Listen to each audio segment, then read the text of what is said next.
The area where it happened is mainly on a mountainous area. These are villages with lots of agricultural land around it.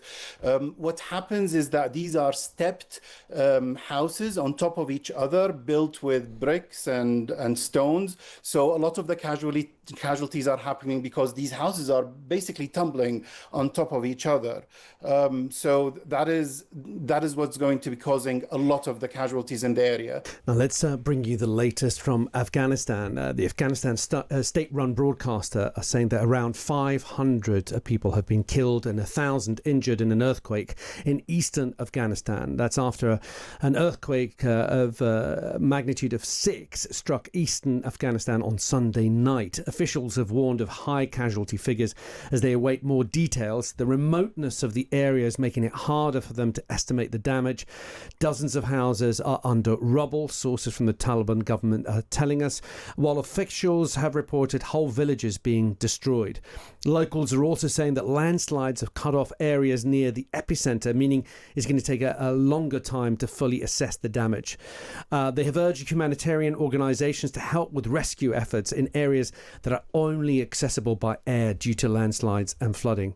Now, the earthquake at a relatively shallow depth of 8 kilometres, that's about 6 miles, shook the buildings from Kabul to Pakistan's capital Islamabad, more than 300 kilometres away. We'll be keeping you up to date as the story continues to break. Let's bring you some more news out of Afghanistan. Hundreds of people are feared to have died after an earthquake hit the east of the country. It has hit a remote area and details are quite sketchy, but let's find out a little bit more with Unicef's Salam Al Janabi, who joins us from Kabul. Salam, good morning. Thank you for joining us. Good morning. What do we know so far? The casualty numbers that we are getting here are around 622, but are they going to be going up? We fear that they might. At the moment, lots of these figures are unverified. It is a very difficult terrain in that area. Access has been hampered even more by all the debris and boulders that have been sort of shaken down by the earthquake. But we do fear that it is going to be in the high hundreds with thousands injured in a very difficult area to access. What can you tell us about the area? Is it mainly populated with villages? Are there any bigger towns? What do we know? The area where it happened is mainly on a mountainous area. These are villages with lots of agricultural land around it. What happens is that these are stepped houses on top of each other, built with bricks and stones. So a lot of the casualties are happening because these houses are basically tumbling on top of each other. So that is what's going to be causing a lot of the casualties in the area. We're already hearing from the local authorities that some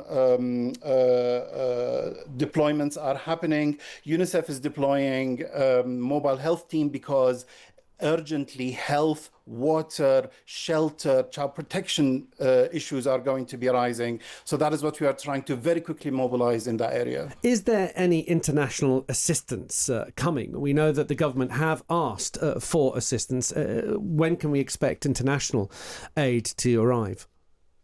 So at the moment, UNICEF and other UN agencies are deploying there with thanks to all the donors that are supporting us over this year and the past years. But of course, when things like these happen, we will always try and figure out what more is needed, and we will be appealing for probably more assistance. Afghanistan has been seeing a decline in the aid it's receiving, and these situations only highlight the continued need for humanitarian assistance. Salam, thank you for your time. That's UNICEF's Salam Al Janabi speaking to us from Kabul after that earthquake which struck last night, a magnitude of 6, causing quite a lot of injury and claiming hundreds of lives. We'll keep you up to date with the latest on that story as we move through the programme today, and of course throughout the rest of the day here on Times Radio.